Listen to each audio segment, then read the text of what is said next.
Fala, juniores! Nós estamos aqui no Zoológico de Cascavel gravando mais um vídeo pra vocês. E a pergunta de hoje vem do Miguel, que escreveu assim: como foram criados os dinossauros?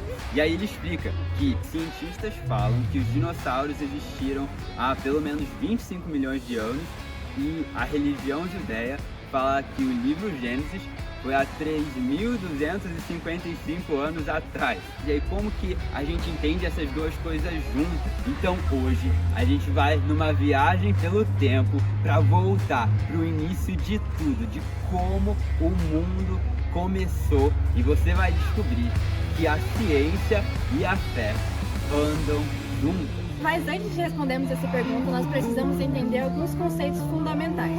De onde que surgiu essa ideia de que a Terra surgiu do nada? Tudo isso começou com uma corrente filosófica que nós chamamos de naturalismo.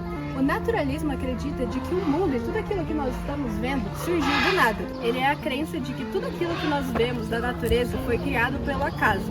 Já o criacionismo, que é o que nós cremos, é de que existe um ser divino muito maior do que nós, seres humanos, que criou tudo aquilo que existe na natureza. Para acreditar no naturalismo, eles precisavam de uma teoria para explicar como que surgiu a vida. E aí, essa teoria tem o nome de evolucionismo. Como que o evolucionismo funciona? Basicamente, ele diz que os animais surgiram todos de uma única célula. E aí, ao longo de pequenas mudanças genéticas, eles foram se tornando tudo que a gente conhece hoje. Espécies diferentes, com cores diferentes, cada um adaptado ao seu ambiente. Segundo a teoria da evolução, essa variedade de espécies acontece por causa de uma coisa chamada seleção natural. Seleção natural é quando vários animais vivem dentro de um mesmo ambiente, e aí aqueles que estão melhor adaptados para aquele ambiente, eles conseguem se reproduzir e viver por mais tempo, e aí os que estão menos adaptados vão morrendo até sobrarem só os melhor adaptados. E como existem vários ambientes diferentes no planeta, a gente acaba tendo uma multiplicidade de espécies diferentes. E aí a gente entra numa outra coisa. Como que eles iam explicar quanto tempo ia demorar tudo isso? Precisaria de muitos anos para isso ir acontecendo, para os animais irem evoluindo e terem tantas espécies tão diferentes uma da outra. Então a gente entende que ia precisar de milhões de anos mesmo, né? Mas será que foi isso mesmo que aconteceu? Essa não é a única teoria sobre como tudo começou. Agora a gente quer apresentar para vocês a teoria da Terra Jovem. Terra Jovem é o que explica que o mundo foi criado há apenas alguns milhares de anos. Algumas pessoas acreditam nisso por motivos religiosos e outras pessoas acreditam nisso porque realmente tem embasamento científico. Mas e aos olhos da Bíblia? Como que a gente explicaria isso? Deus criou todos os animais em 2 dias. Inclusive os dinossauros. Na Bíblia, se você calcular a idade de todas as pessoas voltando até Adão e Eva, isso dá só alguns milhares de anos. Mas se existe um Criador, a gente não depende de milhões de anos de evolução para ter uma variedade de espécies. O próprio Criador pode ter criado a vida de forma complexa. Ele criou tipos básicos de todas as espécies e aí, baseado nos diferentes ambientes, esses tipos básicos foram sofrendo micro variações e aí foram surgindo as diferentes espécies que a gente conhece hoje. E aí você se pergunta, mas aquilo de seleção natural, onde os bichos vão se adaptando ao meio, tudo aquilo é mentira? Não é mentira, a gente só não acredita que funcione do mesmo modo como o evolucionismo explica, porque não deu tempo de acontecer tantas mudanças assim. Essa é a essência da pergunta que o Miguel fez lá no começo do vídeo. Ele quer saber como que os dinossauros foram criados, mas especificamente se foi em milhões de anos ou em milhares de anos. O que a Bíblia fala sobre isso? Lá em Gênesis 1, versículo 24 até o 25, está escrito assim: E disse Deus: produza a terra seres vivos de acordo com as suas espécies, rebanhos domésticos, animais selvagens e os demais seres vivos da Terra, cada um de acordo com a sua espécie. Isso leva a gente a entender que os dinossauros estão incluídos na criação. Algumas pessoas acreditam que os dias em Gênesis não são literais, que é uma forma poética de falar que na verdade eles foram milhões de anos. Mas eu acredito que os 7 dias são sim literais. Até porque não existiria um sentido de Deus colocar esses 7 dias desse modo na Bíblia, caso eles não fossem reais. Deus usa essa mesma palavra dia várias vezes no Antigo Testamento e todas as vezes ela se refere a um dia de 24 horas. E se a gente for pensar, ele fala que teve uma tarde e uma manhã e ele chama isso de um dia. Então tudo parece indicar que realmente é um dia de 24 horas. Assim como a gente tem Adão e Eva como pessoas reais, pessoas históricas que viveram na Terra.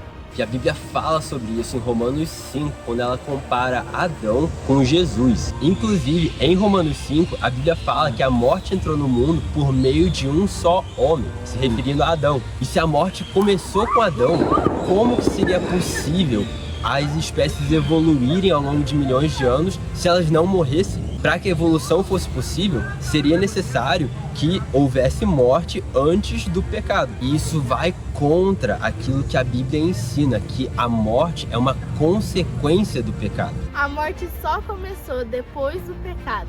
E pelo evolucionismo, a morte estaria acontecendo há milhões de anos. Então a gente entende que uma coisa não tem nada a ver com a outra. Agora, uma coisa importante que a gente quer deixar claro: isso aqui não é um combate entre a Bíblia e a ciência. É um combate para entender a Bíblia e fazer boa ciência. Pensa comigo, a ciência existe para estudar a natureza e as leis da natureza. Mas a Bíblia várias vezes fala sobre coisas que quebram as leis da natureza.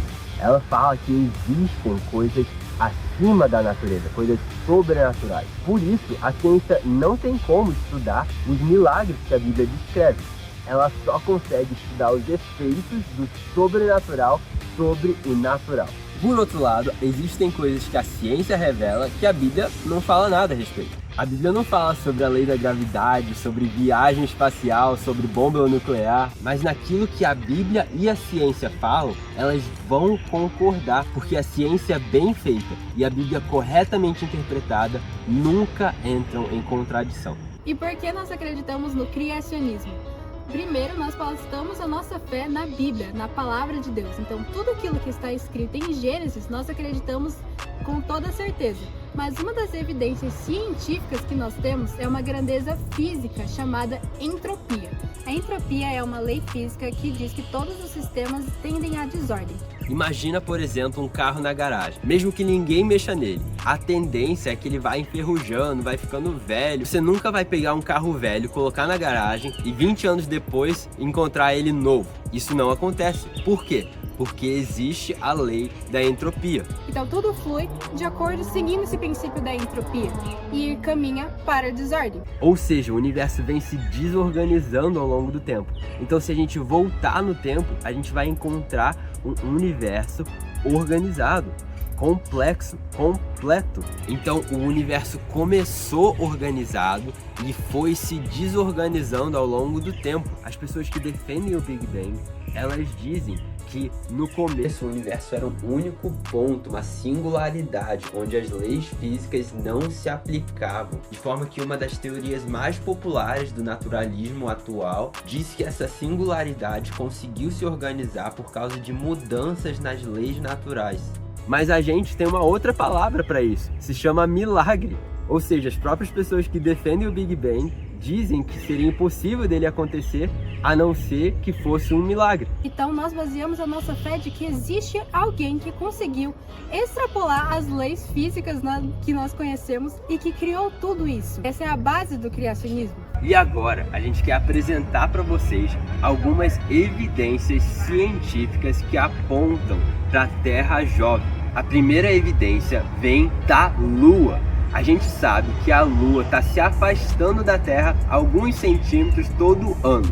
Mas pensa comigo, se a Lua está se afastando todo ano, quer dizer que no passado ela estava mais próxima da Terra.